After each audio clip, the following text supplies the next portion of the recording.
para seguir creciendo en la palabra del Señor y en el estudio que estamos haciendo de Santiago? Levánteme la mano, ¿cuántos vinieron para recibir su palabra? Yo te voy a invitar que tú cierres tus ojos donde estás y poder disponer nuestros corazones para recibir la palabra del Señor. Padre, hoy te damos muchísimas gracias, Señor. Muchas gracias, Señor, por tu presencia en este lugar. Muchas gracias, Señor, porque nos has traído con un propósito y nos has traído a este lugar, Señor, más que para ser emocionados, para ser confrontados. Padre amado, si aquí en esta iglesia hay alguien que no sale confrontado con su pecado, que no sale conociendo tu grandeza, que no sale queriendo ser transformado y que no sale corriendo a arrepentimiento, entonces lo que hicimos no fue iglesia, fue un club. Señor, yo te pido, mi Dios, que por medio de tu palabra tú seas hablándonos y sí tú seas restaurando nuestros corazones y sí tú seas sanando nuestra vida por completo, pero por encima de todo, Señor, tú seas salvando al que está perdido y tú seas llevando a arrepentimiento, Señor, al que está ahora alejado de ti pecando, Señor, en el mundo. Gracias te damos, Padre, en el nombre poderoso de Jesús. Amén y amén. Iglesia amada, hemos estado enseñando sobre la carta de Santiago. Ahorita en la mañana con el grupo de servidores yo les decía y les compartía que la carta de Santiago ha sido de mucha, pero de mucha bendición para mi vida. ¿Para cuántos ha sido de mucha bendición para sus vidas, para sus almas? Ha sido de muchísima bendición para nuestras vidas. Y yo quiero darles esta parte como intro y como introducción. Santiago se dice que él escribió esta carta cuando meditó en el Sermón del Monte. ¿Cuántos se acuerdan de que aquí se predicó sobre el Sermón del Monte 1 año y medio? En 3 capítulos en 1 año y medio. Y en medio de la pandemia. Y Santiago meditó en el Sermón del Monte y todas las palabras o la mayoría de las palabras que Santiago escribe en esta carta son inspiradas en el Sermón del Monte. Y esto a mí me lleva a pensar algo importante, porque cuando Santiago escuchó el Sermón del Monte fue en el principio del ministerio de Jesús. Santiago no era cristiano. Es decir, Jesús estaba predicando y Santiago seguramente hacía con la boca y que, mira eso, qué mentira, y que sal del mundo, y que sal de la tierra, y que yo mato con mis palabras, y que hay 2 cimientos. Eso es mentira, que va, mentira. Mi hermano está loco, mi hermano, porque recuerden que Santiago era el hermano de Cristo. Pero lo que me sorprende es que cuando Jesús lo alcanza, recuerden en Corintios cuando Jesús resucita, se le aparece a más de 500 personas, por eso la resurrección es verdad, y a Santiago, a Pedro y a algunos de los discípulos, pero dice y a Jacobo, o sea, a Santiago. Algo pasó en el interior de Santiago que se acordó del Sermón del Monte, entonces esas palabras se hicieron realidad en sus vidas.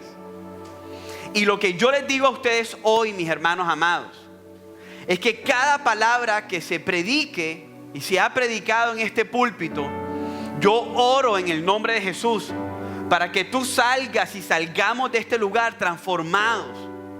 Porque de nada vale ser oidores, como dice Santiago, y no hacedores de su palabra. De nada vale que nosotros podamos venir y sentarnos en este lugar y sigamos con las vidas así como las tenemos. De nada vale. Si el Espíritu Santo te está trayendo esta palabra, algo tiene que pasar en tu corazón, así como pasó en el corazón de Santiago, que quizás demore tiempo, quizás, pero Santiago fue transformado y lo podemos ver en cómo escribe. Y esta carta a mí me ha confrontado mucho, porque como ya ustedes saben, presenta casi que dos tipos de personas dentro de la iglesia, porque esta carta fue escrita hacia cristianos, no hacia no cristianos. El que tiene la lengua larga o venenosa, el que dice tener fe pero no tiene obras, el que piensa que por causa de ser muy sabio o muy sagaz tiene la sabiduría de Dios, pero al contrario tiene una sabiduría del mundo que es satánica. Y el que dice, no fue culpa mía, pastor, es porque mi esposa hizo tal y tal cosa, entonces yo arremetí contra ella. No, Santiago mostró en la enseñanza pasada que la guerra y los conflictos, es decir, el pleito entre nosotros, nace no de mi esposo que me trató mal, sino de mi propio y sucio corazón. Eso fue lo que estaba enseñando Santiago. Y Santiago enseñó entonces que nosotros tenemos ese corazón sucio, y escúcheme bien esto porque tengo que recordarlo, porque hemos decidido estar en la iglesia pero ser amigos del mundo. Santiago lo dice claro: oh almas adúlteras, versículo 4, ¿no saben ustedes que la amistad del mundo es enemistad contra Dios? Entonces claramente la amistad con el mundo es ser amigos a todo lo que se revela francamente a la palabra del Señor. Todo lo que está revelándose a la palabra del Señor es mundo. Y si tú eres amigo de aquella persona que francamente está rebelándose en contra de la palabra del Señor, eres amigo del mundo. Si tú eres amigo de las canciones que francamente están desvirtuando la creación hermosa del Señor, eres amigo del mundo. Si tú haces negocios como el mundo los hace, que se rebelan en contra del mundo, eres amigo del mundo. Si tú estás fornicando con tu novio, eres amigo del mundo. Todo lo que se revela al Señor es mundo. Y si tú abrazas alguna cosa de esas, eres amigo del mundo. Y tendrás una sola consecuencia. Una sola. ¿Cuál es? El que es amigo del mundo es enemigo de Dios. La palabra enemigo es Dios te va a resistir. Es decir, el Dios todopoderoso, el creador de los cielos y de la tierra, el que con su palabra creó el mundo, es tu enemigo. ¿Tú te imaginas eso? Eso es tremendo, mi hermano. O sea, yo prefiero tener a mis amigos del mundo como enemigos que a Dios. No, eso es tremendo. Tremendo. Si tú eres sabio, si tú tienes la sabiduría de lo alto, hoy tú tienes que decidir ya cortar cualquier vínculo que te una al mundo. Ya, enseguida, de ahora. Y escuchen y recuerden, los vínculos que nos unen al mundo es cuando tú dices, eso dice la palabra, pero yo hago esto. Ahí estás siendo amigo del mundo. ¿Qué pasa? Santiago entonces termina diciendo, sabes, Rubén, yo sé que tú predicaste sobre ser amigos del mundo, ser enemigos de Dios, o ser amigos de Dios y enemigos del mundo. Pero yo sé, Rubén, que tienes muchas cosas que te atan al mundo. Y como hasta que mis ojos se cierren naturalmente, vamos a estar en esa lucha, mi hermano. Es una lucha tremenda. Todos los días nuestro corazón va a querer correr al mundo y alejarse de nuestro Dios. Esa es la lucha diaria. Entonces, terminamos la semana pasada con dos cosas importantes. Santiago dice, pero hay que mayor gracia. Entonces ahí mi corazón se quiebra, porque yo digo, Señor, yo huyo de ti. Estoy abrazando rebeldía, me estoy rebelando ante tu palabra. Tú dices que yo soy tu enemigo, pero hay mayor gracia. Es decir, Señor, tú cubres mi multitud de pecados. Es decir, Señor, tú me alcanzas con lazos de amor de ese mundo y me estás haciendo volver por medio de procesos quizás dolorosos, pero tú estás trabajando en mi vida, porque hay mayor gracia. Yo quiero hacer lo malo, pero hay mayor gracia. En mis mejores tiempos, esas obras correctas se quedan cortas porque su gracia es mayor que mi mejor obra. Su gracia es mayor que mi peor pecado. Su gracia es mayor, su gracia es mayor. Y allí Rubén, yo no sé si tú, Rubén se esconde en que su gracia es mayor. No quiero salir de ahí, mi hermano. Pero entonces dice, y termina Santiago, que fue con lo que terminamos la semana pasada. Dice, pero esa gracia solamente se va a derramar en un tipo de personas. En uno solo, en un tipo de corazón. Y es en el humilde. Porque termina diciendo que Él desechará a los humildes. El Dios resiste, a los soberbios, pero da gracia a los humildes. Así que esa mayor gracia no es para todo el mundo. Mi hermano, yo te quiero abrir los ojos el día de hoy. Si tú te estás rebelando, escúchame, si tú te estás rebelando en contra de la palabra del Señor, la gracia que Dios tiene preparada para sus hijas e hijos no va a ser rociada en tu vida de ninguna manera. Tú puedes estar orando, Señor, Señor, Señor, pero si tu boca dice Señor y tu corazón es rebelde ante su palabra, mi hermano, Él te está resistiendo. Quiero que sepas eso. Es decir, Él está diciendo, no, mi hermano, no, hijo, tú aquí no entras. De la única manera que tú puedas entrar y romper las resistencias cuando llegues arrepentido. Y eso lo vamos a ver hoy. ¿Qué sigue Santiago diciendo en los versículos siguientes? Después de haber explicado esta introducción. Dice en Santiago 4, versículo del 7 al 10. Dice lo siguiente. Dice, por tanto, sométanse a Dios, resistan pues al diablo y huirá de ustedes. Acérquense a Dios y Él se acercará a ustedes. Limpien sus manos, pecadores, y ustedes de doble ánimo purifiquen sus corazones. Aflíjanse, lamentense y lloren. Wow. Dios nos está diciendo que nos aflijamos, que nos lamentemos y que lloremos. Es decir, la vida es un carnaval. No, mi hermano, eso con Dios no sirve. Se quedó allá en Cuba. Dice, que su risa se convierta en lamento. Que su risa se convierta en lamento y su gozo en tristeza. Aquí le está hablando a los hijos de Dios. Humíllense en la presencia del Señor y Él los exaltará.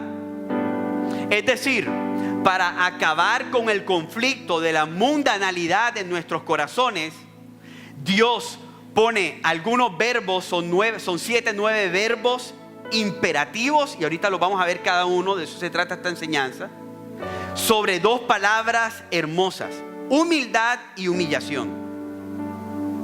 Es decir, el Hijo de Dios tiene que vivir dentro como el jamón de 2 panes, humilde y humillado, humilde y humillado. Mientras tú no seas humilde, serás un arrogante y Dios te va a resistir. No vas a poder vivir estos 7 imperativos, 7 verbos que hoy vamos a estar tocando el día de hoy. ¿Cuál es el primer verbo que yo veo en estos versículos del 7 al 10? Dice, por tanto, ¿qué? Sométanse. Sométanse a Dios, no a cualquier cosa. Dice, sométanse a Dios. Estos cristianos estaban voluntariamente, o lo que quiere decir es que voluntariamente tenemos que sujetarnos, obedecer a nuestro Señor. ¿Por qué ustedes creen que comienza con sométanse? Es sencillo, porque estos cristianos se están sometiendo al mundo. entonces Dios tiene que decirle, mira, ya tú te tienes que dejar de someter al mundo y te tienes que empezar a someter a mí. Los cristianos debemos abandonar la amistad con el mundo y empezarnos a someter a nuestro Dios. Miren lo que significa la palabra someterse. Viene de una palabra militar griega que significa bajo el mando de un líder. Estar subordinado. ¿A cuántos nos gusta estar subordinado? Levánteme la mano. A ninguno, pero con Dios sí tienes que estarlo. Y yo quiero que ustedes sepan algo. No lo tengo en mis notas, pero escuchen esto. Romanos capítulo 13 dice que nosotros tenemos que obedecer a nuestras autoridades. Y cuando obedecemos a nuestras autoridades, obedecemos a Dios. A cualquier autoridad, a cualquier autoridad. Te lo voy a repetir, a cualquier autoridad. Es decir, que cuando tú no obedeces a las autoridades, en otras versiones dice también aún a pastores. Es decir, cuando tú no obedeces a las autoridades, tú no te estás sujetando a Dios.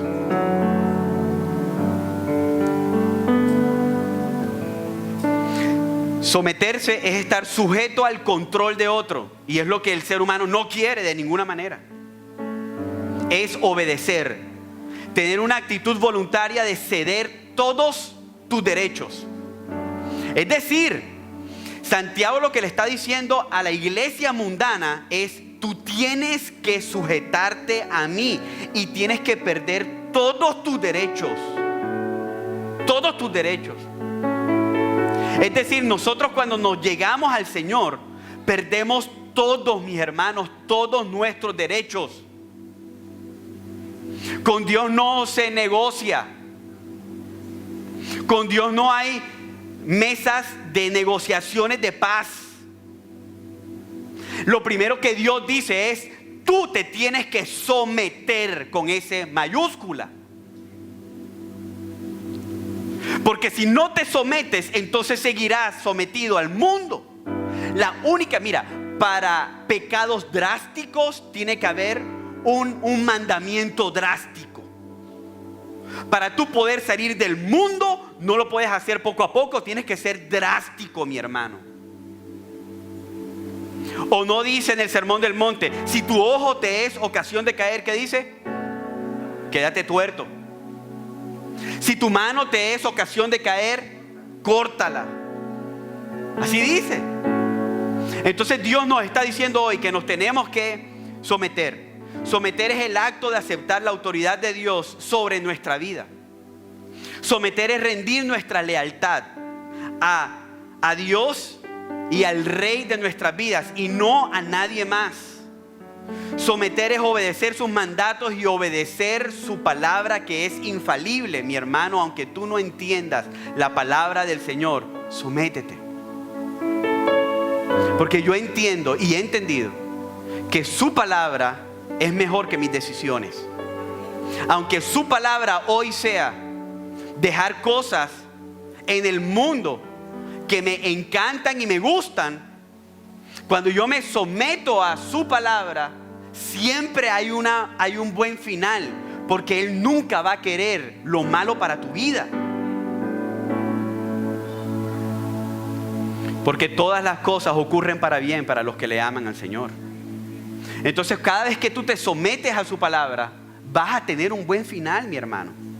Pero cuando tú te sometes al mundo, mi hermano o mi hermana que me escuchas, puedes estar contento hoy, pero tu final no va a ser bueno. No va a ser bueno.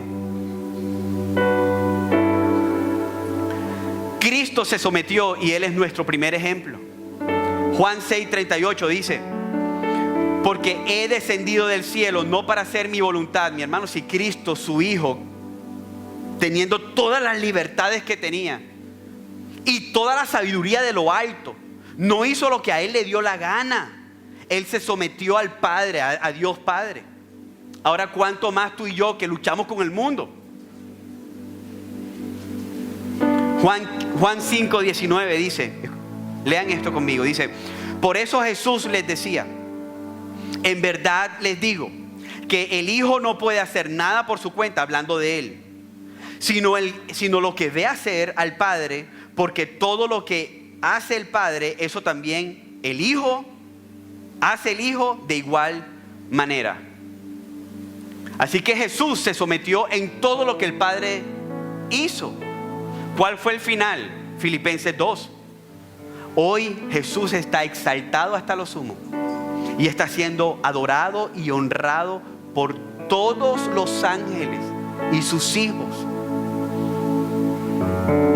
Tuvo un mejor final. Los discípulos también se sometieron.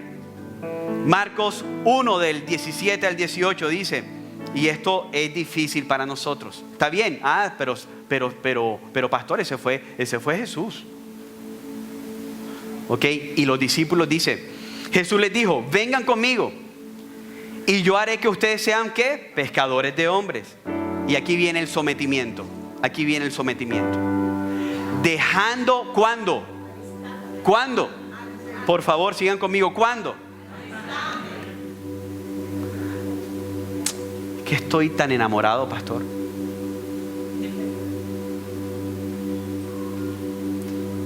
Pastor, este es el negocio que me va a sacar de pobre.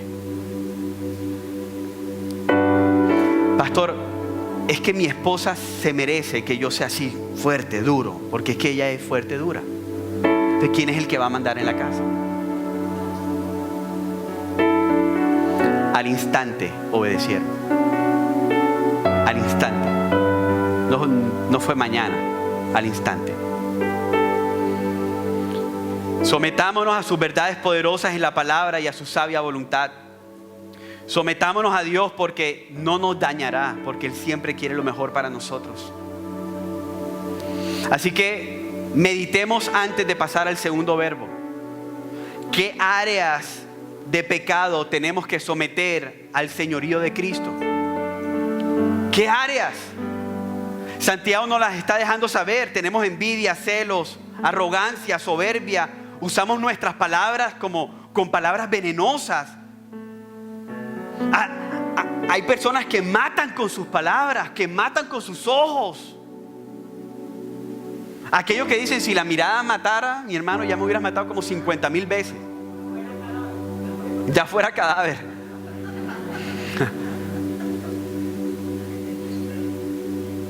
Mi hermano, tenemos que someternos a sus verdades.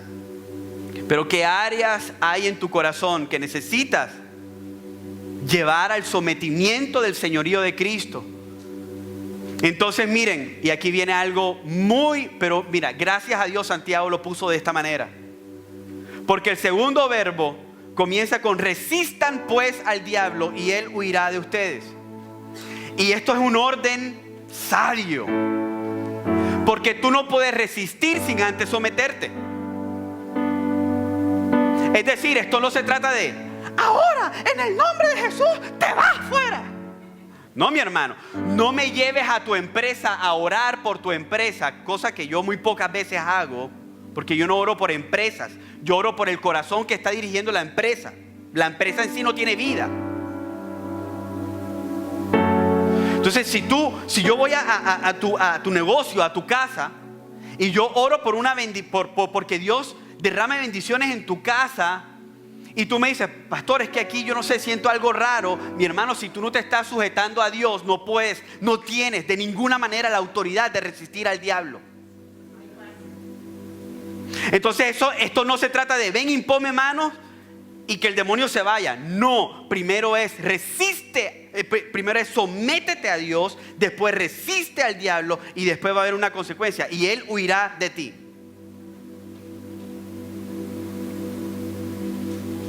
Así es sencillo, es sencillito. Lo que no es sencillo es someterse.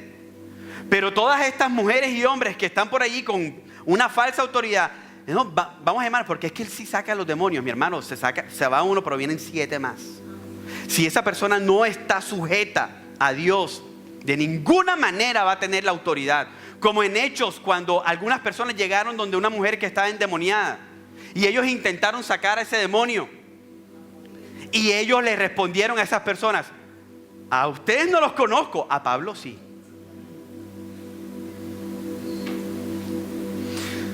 Señor, libérame, Señor, de ese espíritu de inmoralidad sexual. Libérame, Señor.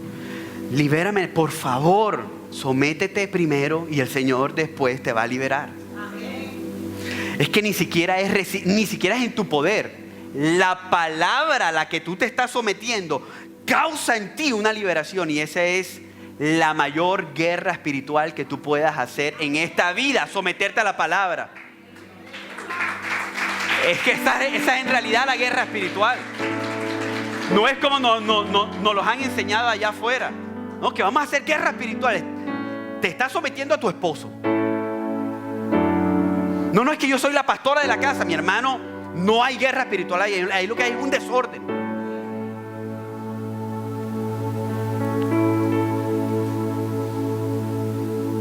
¿Cuántos dicen amén a eso? ¿Cuántos se pueden reír, por favor?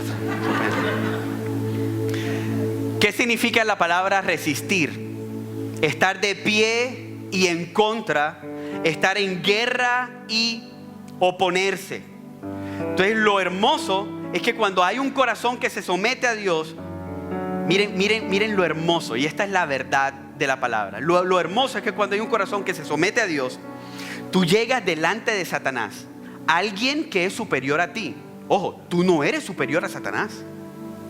Tú llegas delante de Satanás y Dios hace que lo inferior a Satanás tenga la autoridad y el poder de resistir a alguien que es superior a nosotros.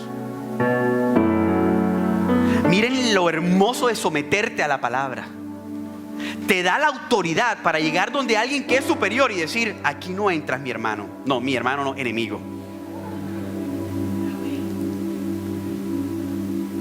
Mira, alguien que no sabe una doctrina bíblica, una sola, se somete a un mandato bíblico y lo vive, e intenta vivir una vida arrepentida y con santidad. Tiene autoridad sobre el diablo. Cuando nos sometemos a Dios y a sus hermosas verdades, nos daremos cuenta de las mentiras de Satanás.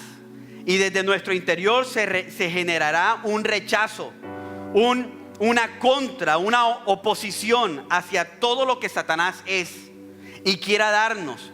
Y la conclusión de todo esto es que Satanás huirá y nosotros lo veremos derrotado.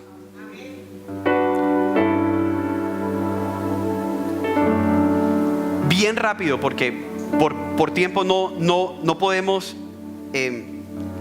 profundizar en cada una de las herramientas, pero el Señor ha sido tan bueno que nos da una herramienta, porque es una sola, una herramienta para poder resistir de manera adecuada. ¿Y cuál es? La armadura de Dios. Efesios 6 del 10 al 18 dice, se los voy a leer, dice una palabra final: sean fuertes. ¿Ves que no puedes tomar Efesios 6 sin tomar Santiago 4? ¿Te das cuenta? Que tú no puedes hacer doctrina de una parte de la Biblia solamente, no, que tienes que leer la Biblia entera, una cosmovisión bíblica para poder entender las verdades de Dios. Dice, una palabra final: sean fuertes en el Señor y en su gran poder. Pónganse toda la armadura de Dios para poder mantenerse firmes contra todas las estrategias del diablo. Pues no luchamos contra enemigos de carne, o sea, tu enemigo no es tu esposa y hueso, sino contra gobernadores malignos y autoridades del mundo invisible, contra fuerzas poderosas de este mundo tenebroso y contra espíritus malignos de los lugares celestiales. Por lo tanto, o sea, en consecuencia de, pónganse todas las piezas de la armadura de Dios para poder resistir al enemigo en el tiempo del mal. En otras versiones dice en el día malo. Así después de la batalla todavía seguirán en pie firmes. Ahí viene. Defiendan su posición. Poniéndose el cinturón de la verdad. ¿Qué significa eso? Rapidito, el cinturón de la palabra. Porque ellos tenían una armadura entera, y si tú te quitabas el cinturón, se te caía la armadura entera. Entonces, ¿qué es? Otra vez, sométanse a Dios. ¿Qué es lo que somete tu armadura? La palabra. No es tu unción, es la palabra del Señor. Y si tú no te estás sujetando a la palabra del Señor, tu armadura se va a caer. Esto no es de que todas las mañanas yo me levanto con el pie derecho, Padre, en el nombre de Jesús me pongo el casco, me pongo esto, me pongo y ya salgo ya con Nike y con todo. No, eso no es así. Si tú sales y tu esposo te ha dicho o tu esposa te dice, mi amor, ven acá, ¿por qué no me ayudas antes de salir a recoger la basura? Y tú sales y no la ayudaste, te saliste, mi hermano, sin ninguna armadura. Efesios 5 dice que nos sometamos los unos a los otros. Cinturón de la verdad. 2, la coraza de la justicia. Es decir, la pechera. La que nos da a entender aquí en el corazón que hemos sido justificados por Cristo. Coraza de justicia. Es decir, que no es por mi obra, no es por nuestras obras, sino por la justicia que Dios derramó sobre Jesús en la cruz del Calvario. La coraza, entender tu salvación, la coraza de la justicia de Dios. Pónganse el calzado de la paz, que proviene de la buena noticia, a fin de estar completamente preparados. Además de todo eso, levanten el escudo de la fe, que en aquella época no era un escudito pequeño, era un escudo que cubría a todo el combatiente, a todo el ser humano. Levanten el escudo de la fe. Esto es recordar sus promesas, recordar su palabra, tener fe en lo que Él ha dicho. No es una fe de que no, en el nombre. No, es recordar otra vez la palabra. Para detener las flechas encendidas del maligno. Versículo 17. Pónganse la salvación como casco. Otra vez habla de salvación. Saber que nosotros no podemos perder la salvación. Una vez el Señor nos ha salvado, nuestra identidad de hijos va a permanecer siempre, por siempre y para siempre. Porque su gracia es suficiente. No es por obras para que nadie se gloríe. Entonces saber que en medio de la batalla tú eres alguien y eres hijo de Dios. Pónganse la salvación como casco y tomen la espada del Espíritu, que es el único elemento de guerra. Otra vez, vuelve otra vez. La espada es ¿qué? La palabra, la cual es la palabra de Dios. Y el 18 dice, oren en el Espíritu en todo momento y en toda ocasión. Esto no es parte de la armadura, pero es parte del sometimiento que tenemos con Dios. Orar, mi hermano, orar. Y cuando acabemos de orar, orar. Y así entonces vamos a poder someternos a Dios, resistir al diablo, y enseguida vamos a ver que el diablo huye de nosotros. Mi hermano, y yo quiero que ustedes sean sinceros. ¿Cuántos desean en su corazón que el enemigo de nuestras almas huya de nuestros hogares? Levánteme la mano. Yo lo deseo, man. Entonces sométete a la palabra de Dios. Y lo vas a resistir y Él va a huir. ¿Cuál es el tercer verbo? En el versículo 8 dice, acérquense a Dios y Él se acercará a ustedes. Es decir, cuando ya nos hemos sometido, cuando hemos resistido al diablo, seguramente después de la batalla venía una debilidad. Y lo que Dios está diciendo es, mi hermano, en el tiempo de tu debilidad, en el tiempo donde tú te sientes débil, en el tiempo donde tú dices, no puedo más, pastor, no puedo más. En el tiempo donde tú dices, mi matrimonio se va a acabar. En el tiempo donde tú dices, estoy lleno de ansiedades y de temores y de tristeza. Pastor, hay una tristeza que viene a mi vida todos los días y no la puedo sacar. En el tiempo donde tú te sientes solo o sola, hay una invitación que es poderosa. Ahí dice, acércate a Dios. Acércate a Dios. Esa palabra acercarse es ten intimidad con Dios. Pastor, es que no siento. Es por eso que cada verbo es un mandato, es un imperativo. Esto no es opcional. Someterte, resistir, acercarse. No es opcional. En cada momento donde tú sientas de fallecer, acércate a tu Padre Celestial. Pastor, estoy en pecado. Pastor, lo perdí todo. Mi hermano, hay dos maneras que creo yo que podemos estar cerca de nuestro Dios cuando estamos en pecado. La primera manera es cuando nuestro Dios, por medio de su misericordia, va y busca a la oveja perdida. Y dice, ¿sabes qué? Ovejita, te perdiste. Entonces con su vara y su cayado, Él la coge por el cuello y la vuelve en sí. La vuelve así. La coge y la carga. Y si ella no quiere, entonces le parte la patica para que no camine más. Así hace. La coge el buen pastor, parte patas. La coge, la pone aquí en sus lomos y la lleva otra vez. Lo hermoso es que el mismo que parte es el mismo que venda. Coge la patica, la vuelve a su lugar y se la venda. Eso es hermoso cuando Él va y nos busca. Pero aquí está diciendo, acércate. Aquí no te está diciendo, yo te voy a buscar. Aquí está diciendo, acércate tú. Y ojo que ya aquí el contexto es que nos está hablando a hijos.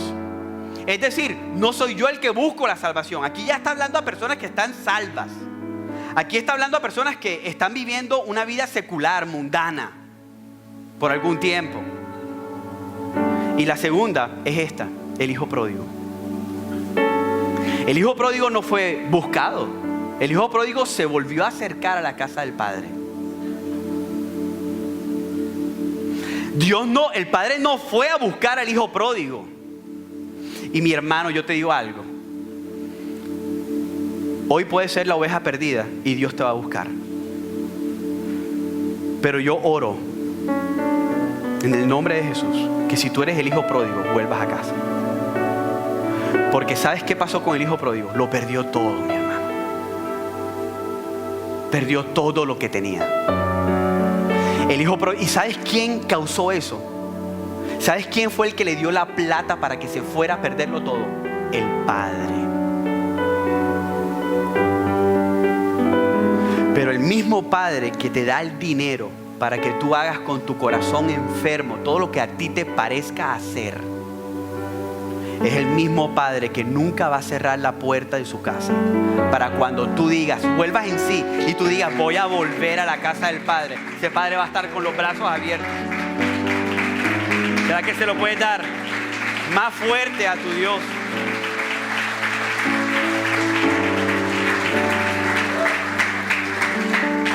Pastor, solamente tengo 13 años. Puedes estar siendo una pródiga. No importa tu edad.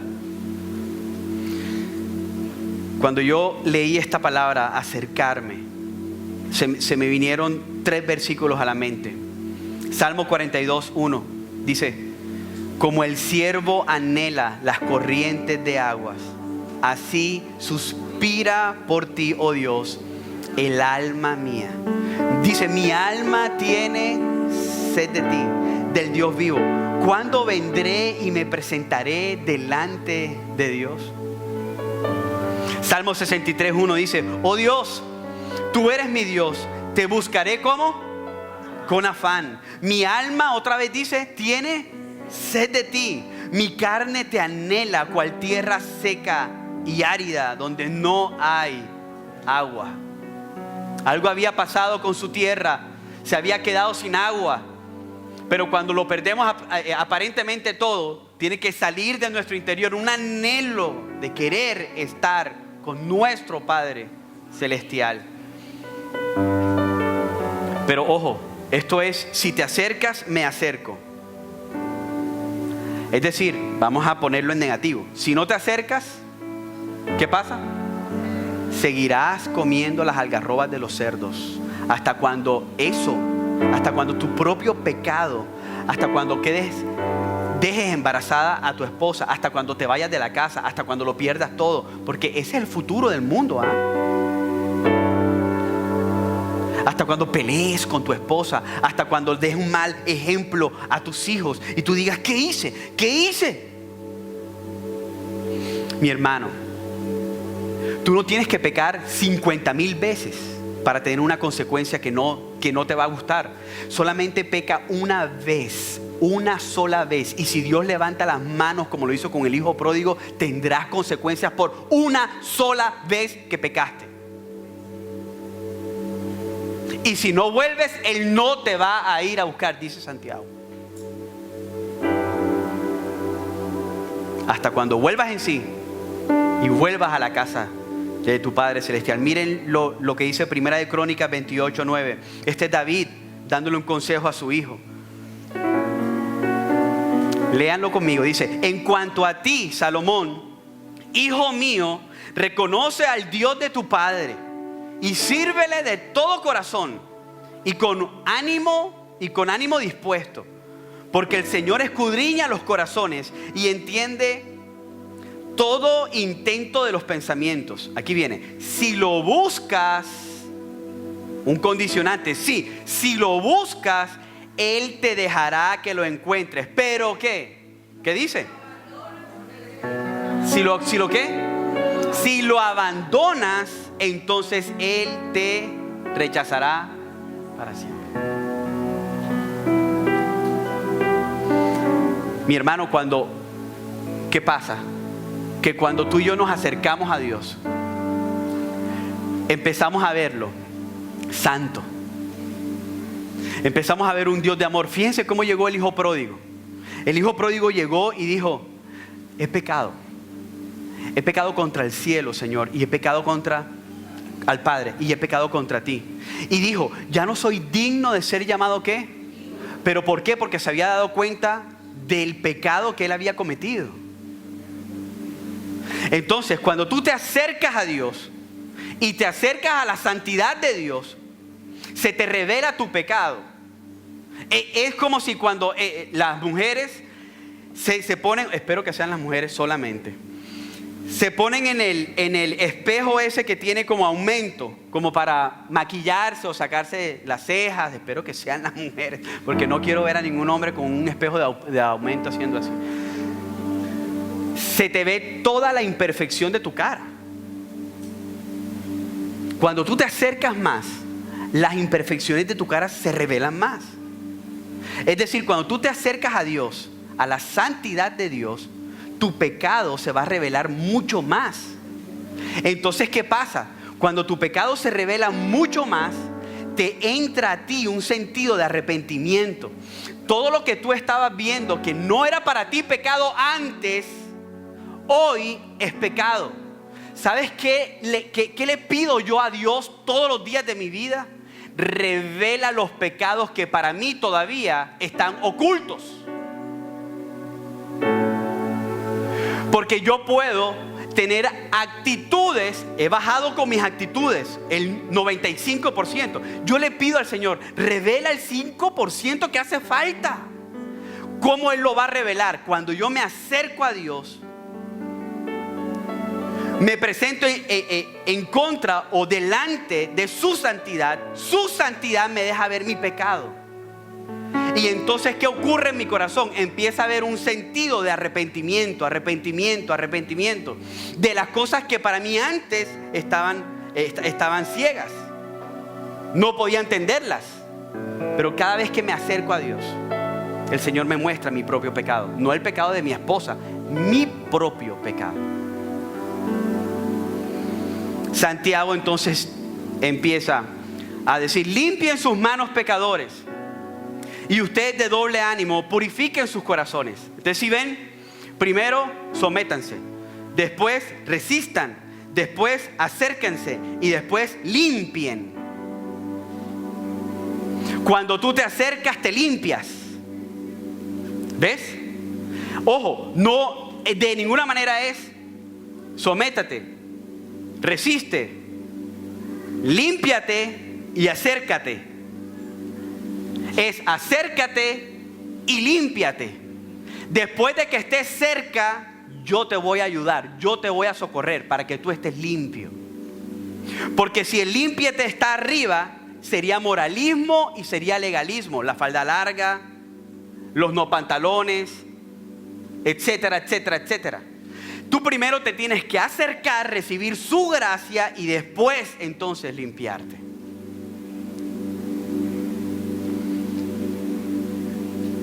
Versículo 9 dice: aflíjanse y lamentense y lloren, que su risa se convierta en lamento y su gozo en tristeza.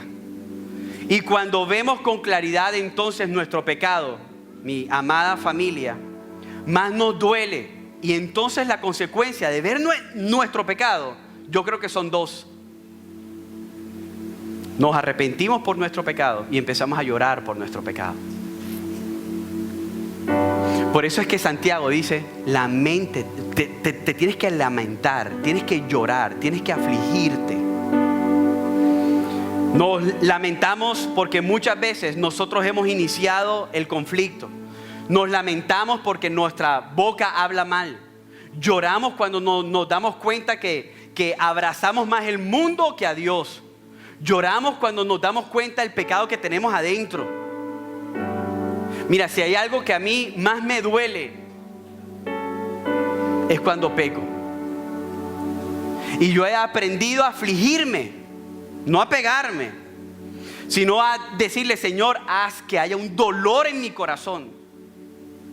Y cuando peco y no siento dolor, digo: Señor, ¿qué está pasando? Hay algo que no está bien. Porque el pecado me tiene que llevar a un dolor. ¿Por qué? Porque estoy pecando en contra del Dios que me salvó. Entonces, si yo peco en contra de lo que más amo, ¿cómo no me va a doler ese pecado a mí? Si Dios me salvó, dio su vida por mí, me alcanzó. Es decir, mi pecado me tiene que doler porque estoy infringiendo su amor.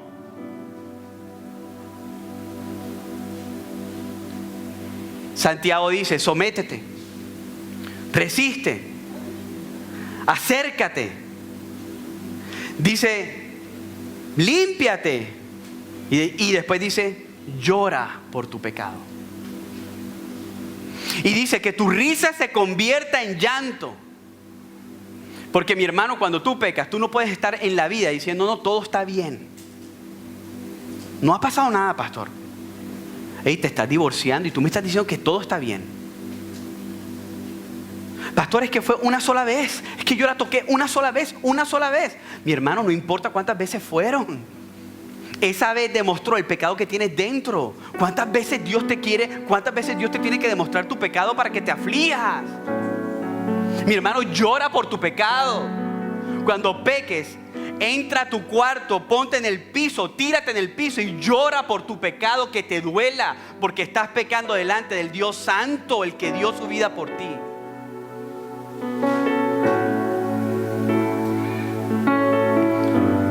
Y termina entonces con el último verbo. Dice: humíllense en la presencia del Señor y Él los exaltará. Entonces, fíjense cómo comienzan estos 7 verbos. Comienza con humildad y comienza con humillarse. Dios da gracia a los humildes, pero resiste a los soberbios. Humildad. Y después dice: humíllense. Es decir, todo lo que hemos predicado, si no existen estas dos palabras en tu vida, tú no las vas a poder vivir. No vas a poder someterte a Dios, porque para someterte a Dios te tienes que humillar delante del Señor. Tienes que decirte a Él: tú eres mi rey, me humillo delante de ti. Y lo hermoso de todo es que termina con una promesa. Dice: y el Señor los exaltará. Y aquí no es: te va a exaltar porque te van a dar una nueva posición en tu trabajo. Y todo el mundo: ¡ah! Di más, pastor. Di la palabra profética, pilas. Es que si solamente predicáramos del versículo 10, humíllense en la presencia del Señor y Él los exaltará, y obviamos todo lo que hemos predicado por más de 30 minutos, estaríamos entendiendo que tú te tienes que ir ahorita a la Olímpica, donde tú trabajas, y decir al jefe: ¿sabes qué? Si fue mi culpa, yo me estoy humillando, tú me vas a... Pero porque sabemos que si nosotros nos humillamos, Dios nos exalta. Sí, jefe, mira, fue mi culpa. Puse la Pepsi donde tenía que haber puesto la Coca-Cola. Fue mi culpa, yo me humillo. Esto no se trata de eso. Porque el mundo también hace eso. Esto se trata de algo más profundo. Esto se trata de dejar toda soberbia y vanagloria, arrodillarnos delante de nuestro Dios Todopoderoso y decirle: mándame. Tú me mandas. Yo me humillo y tú eres exaltado. Yo humillo mi carne, yo humillo mis derechos y tú eres exaltado. Tu palabra me manda a mí, tú tienes que ser exaltado. Entonces, cuando tú te humillas, Él te exalta. ¿Cómo? Te da mayor gracia. Te exalta como diciéndote: tú has debido ser desechado, pero nunca lo vas a hacer. Eres mi hijo amado. Te acepta otra vez, te acercas otra vez, te ayuda a limpiarte, resistes al enemigo. A eso es lo que esta palabra se está refiriendo cuando dice: y Él los exaltará. No es mundanamente hablando. ¿Cuántos quieren ser exaltados en este lugar por el Señor? Levánteme su mano allí. ¿Será que te puedes poner en pie, amada iglesia? Familia, no hay una mayor exaltación que nosotros tenemos que esperar de nuestro Señor que cuando seamos exaltados en el día final. Cuando tú y yo, familia amada, cerremos nuestros ojos, vamos a ser exaltados, porque Él nos va a llevar a su presencia.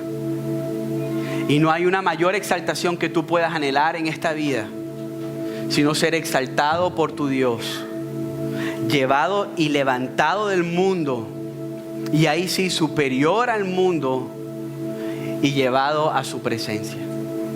Mientras, Él claro que te va a exaltar. Cuando Él permita que tú resistas al diablo, ahí vas a ser exaltado.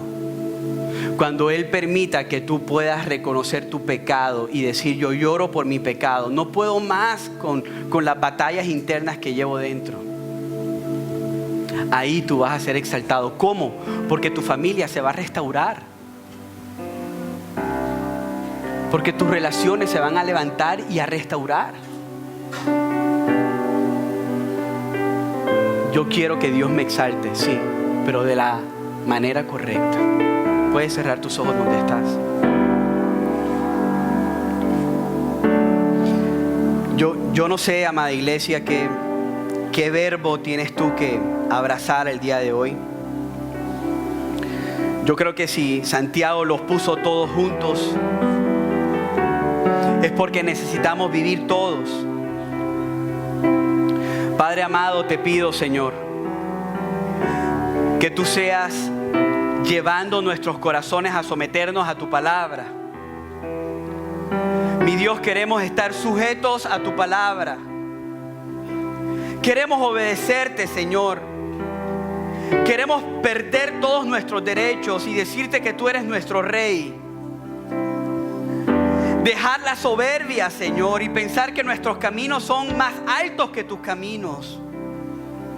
Que la manera, Señor, en la que respondo, mi Dios, es la manera correcta de responder ante las tribulaciones. Señor, me quiero sujetar a ti, a tu voluntad, a tu soberanía, aunque no entienda muchas veces. Hay veces, Señor, que vienen 20,000 preguntas a mi mente y te preguntan: Señor, ¿por qué estás permitiendo esto? ¿Por qué estás permitiendo una muerte? ¿Por qué estás permitiendo una enfermedad? ¿Por qué sigues permitiendo el COVID? Si tú lo puedes, Señor, erradicar con una sola palabra, la pandemia se puede ir.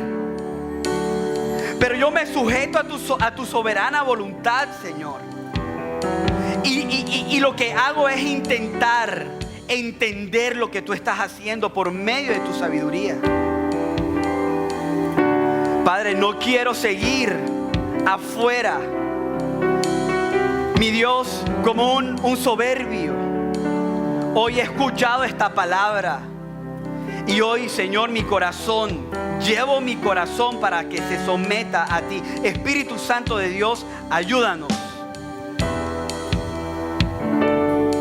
Y si hay algo, Señor, después de someternos a tu palabra, Si hay alguna cosa que Satanás quiere hacer contra nosotros, Señor,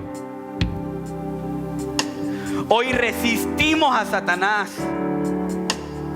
Y hoy, Padre, te pedimos, mi Dios, que Él huya de nuestros hogares. Hogares, Señor, con una obediencia a tu palabra. Que huya de nuestros hogares, Señor. Que huya de mi vida. Que mientras más me someta a tu palabra, Satanás más retroceda. Padre, en el nombre poderoso de Jesús, ayúdanos a acercarnos cuando nos sentimos indignos. Ayúdanos, Señor, a levantar las manos cuando mi corazón dice no las levantes. Mi alma tiene sed de ti, Señor. Hoy le hablo a mi alma, como David le habló a su alma muchas veces. Y te digo, alma mía, alaba al Señor, acércate al Señor. El pecado no es más que la gracia que nos rodea y que nos baña. Padre amado, tu amor cubre multitud de pecados.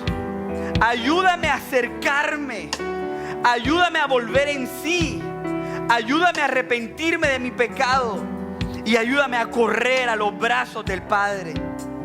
Ayúdanos, Señor, a correr a los brazos del Padre, Señor.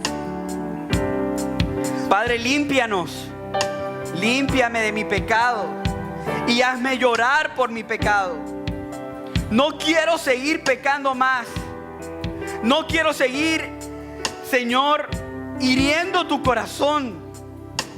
No quiero seguir hiriendo a tu creación y a mi esposa, a mis hijas. No quiero seguir hiriéndome a mí mismo por mi rebeldía.